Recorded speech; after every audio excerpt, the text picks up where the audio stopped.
The burger is something that can be translated into any culture. I'm going to show you my interpretation, and I want you to translate this recipe for yourself using ingredients that inspires you.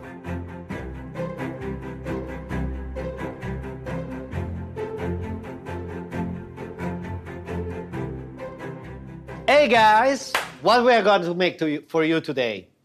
We're gonna make a burger. Can you believe an Italian chef? Is trying to open your mind, making a burger through a different vision, okay? So I was challenged by Shake Shack and he said to me, do you want to come in New York, make a limited edition burger, but, make your own burger? So I said, come on, what I'm gonna do? And then, out of the blue, I start thinking about the critical point of a burger.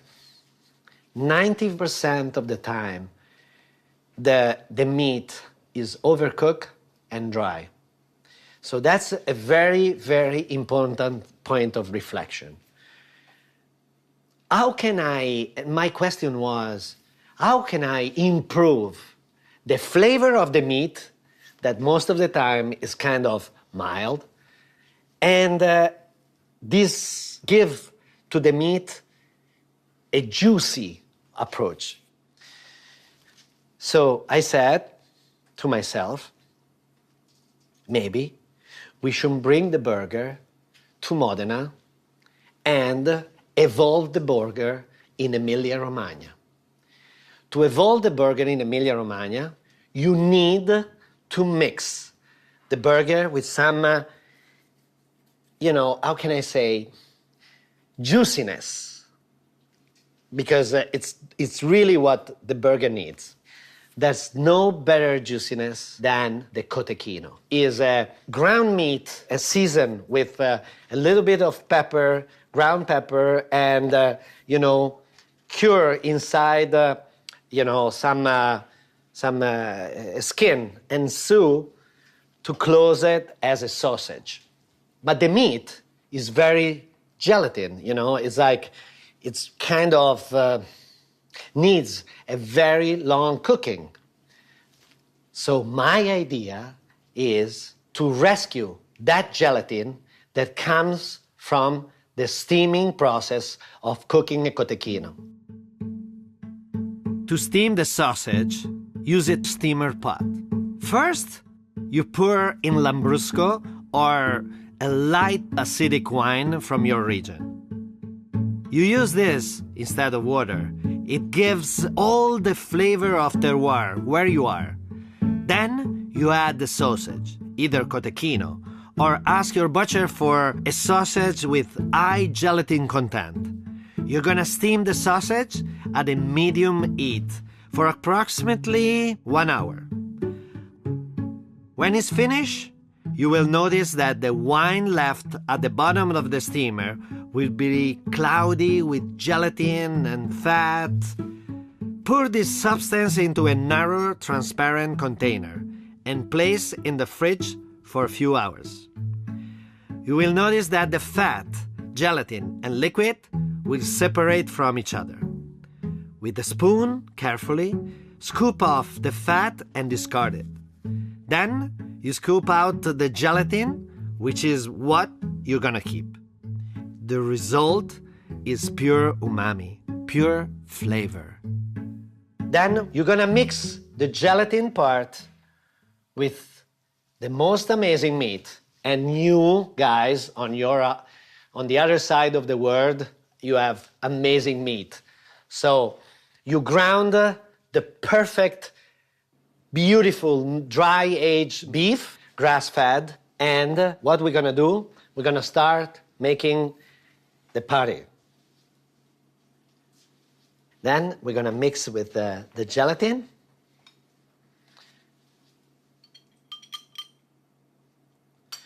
So the gelatin is gonna get into the meat as it's gonna season the meat.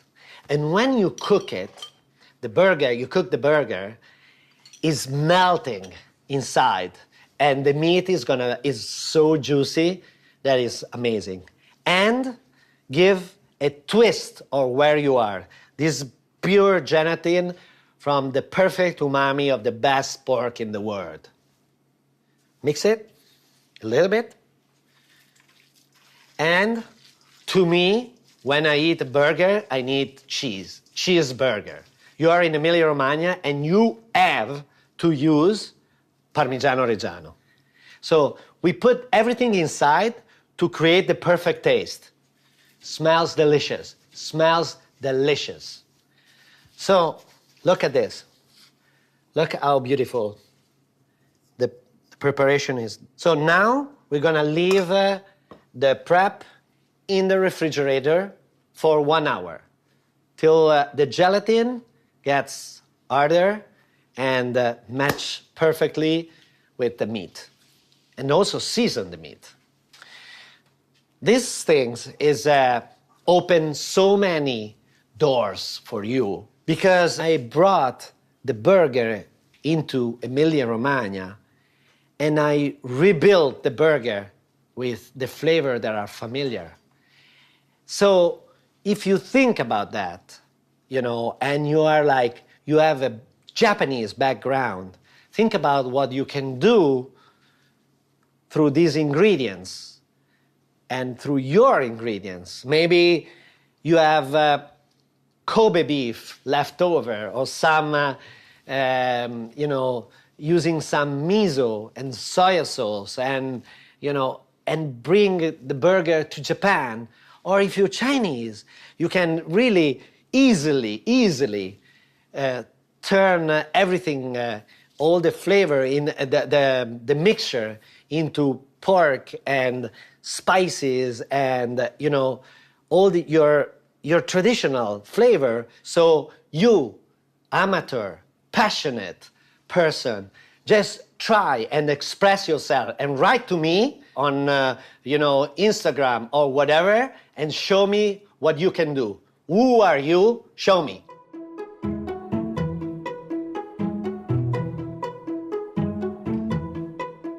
The step is very short. You put 1 whole egg inside. You mix with the artigianale balsamic vinegar. You see how syrupy it is. You already know what to expect from this. You mix everything with the blender. And you start adding a classic grape seed oil. And you add a little pinch of salt just to fix the flavor. But it's gonna be all about sweetness and acidity.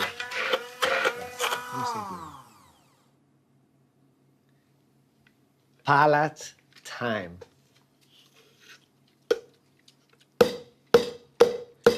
Hai bisogno di aceto? Sì, vai, uso questo. Vai, go. This is palate time, okay? So, we thought the proportion was right, but we were wrong. So we had to add more vinegar. And this mayonnaise, you can keep it in the refrigerator and you can use it everywhere. Think about, you buy celery, you buy carrots, you buy, everything you need, you slice it, you host a party for your friends, you make a mayonnaise like this, with the right vinegar, and you can dip all those amazing vegetables into this mayonnaise.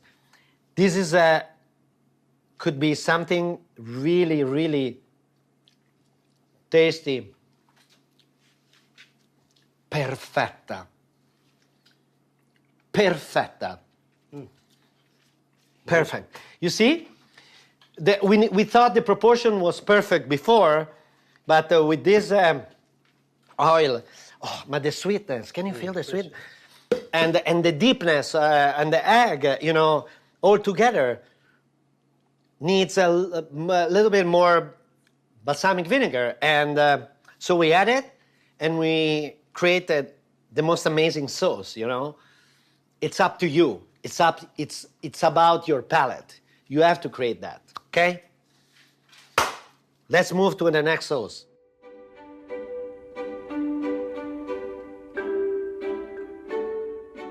Ketchup, mustard, you know, is something that are perfect flavor, but create in some laboratory, I don't know where. I'm fishing into the pond of my memories, and look what I found, salsa verde. Salsa verde is the perfect sauce to match with balsamic vinegar mayonnaise because it has a lot of acidity and is matching with the sweetness and you know, the perception of a mayonnaise like that. Taka, what we're gonna do? We're gonna put some parsley in there. Parsley is the green, the chlorophyll, the main ingredient, the freshness. Then we're gonna add some breadcrumbs. Breadcrumbs has a very important value. Then capers and anchovies. Remember always to be obsessed about the quality of the ingredients, because especially in this preparation, you really need them. You really need the perfect ingredients, right? These are the anchovies from Cetara, like beautiful. My friend Pasquale Torrente is sending me all the time from down there. Then a little bit of white wine vinegar.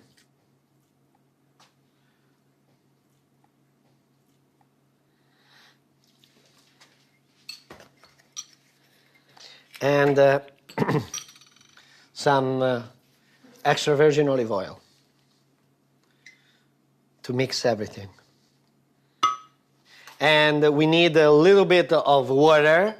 As you know, water is the symbol of truth, is what really makes a difference. Actually, it's very cold water to slow the oxidation process. And let's go.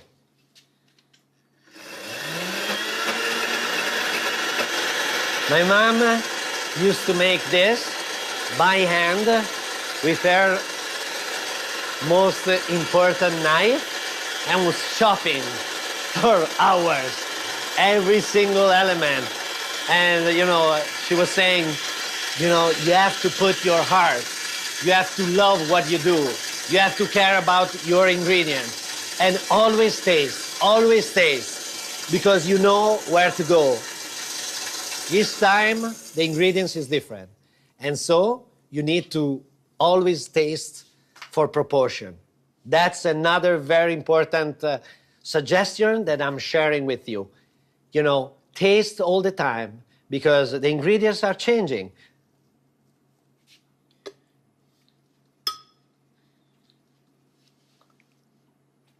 Wow.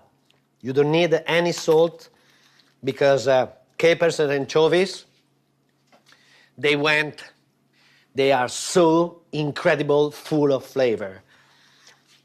Freshness of parsley, you have it in the first stage, first approach, but the sauce is getting there. I'm gonna add 1 more spoon of vinegar to feel the acidity. I need acidity for this burger. 1 spoon of water, and last, spin that. I'm still having saliva everywhere. It's like, wow, that's so good. But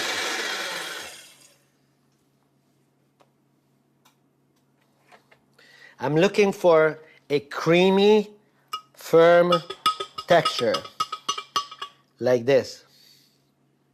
to spread on the top of a toasted bread.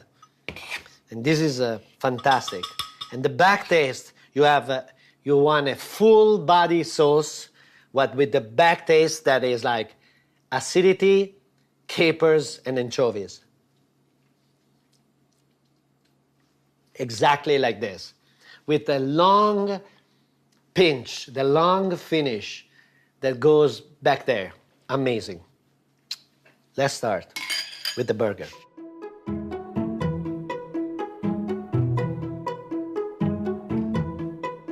Last step.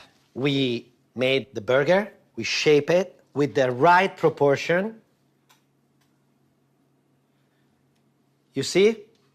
When I talk about proportion, it's extremely, extremely important. You have like 50-50, bread and burger. Vai, Taka, you can start. We're gonna cook, just adding a little bit of extra virgin olive oil at the bottom of the pan to make the burger crunchy and keep the gelatin inside. So it's an aggressive cooking.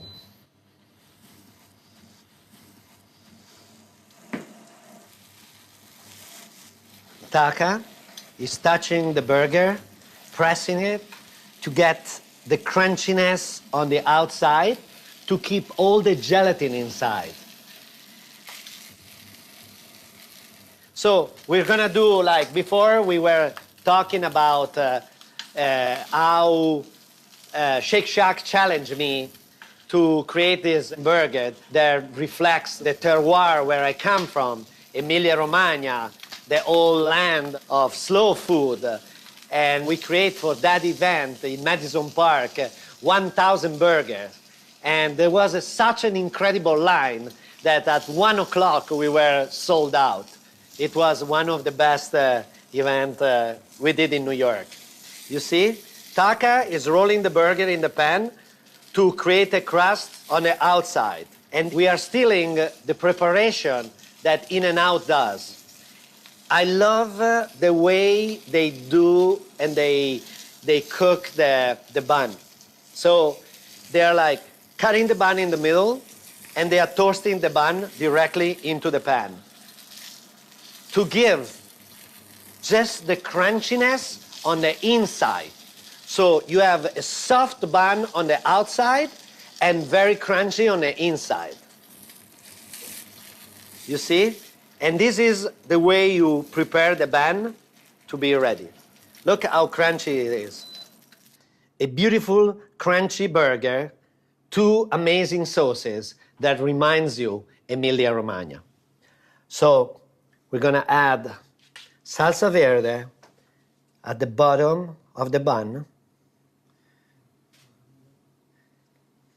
Be generous on sauces. Then you put the burger on top of that.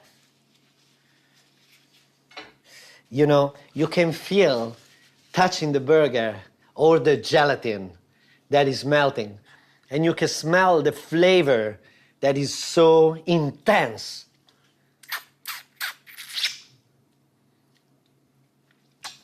Amazing flavor.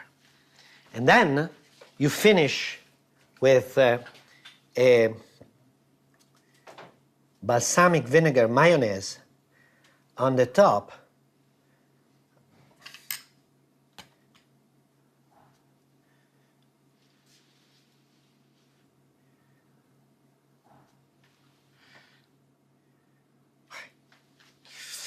Who's gonna eat this burger? Me. Che bello che è. I didn't leave this recipe to anyone. I'm just sharing with you right now because I love you. That's why I'm sharing this recipe with you.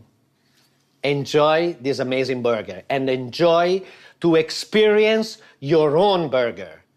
Come on, Taka, let's have a burger together.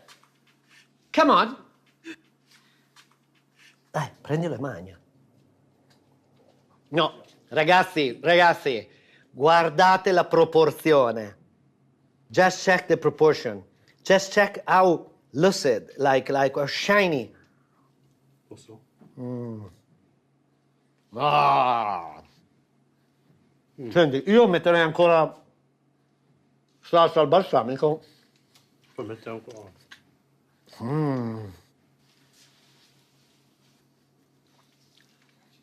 Guys, enjoy your burger.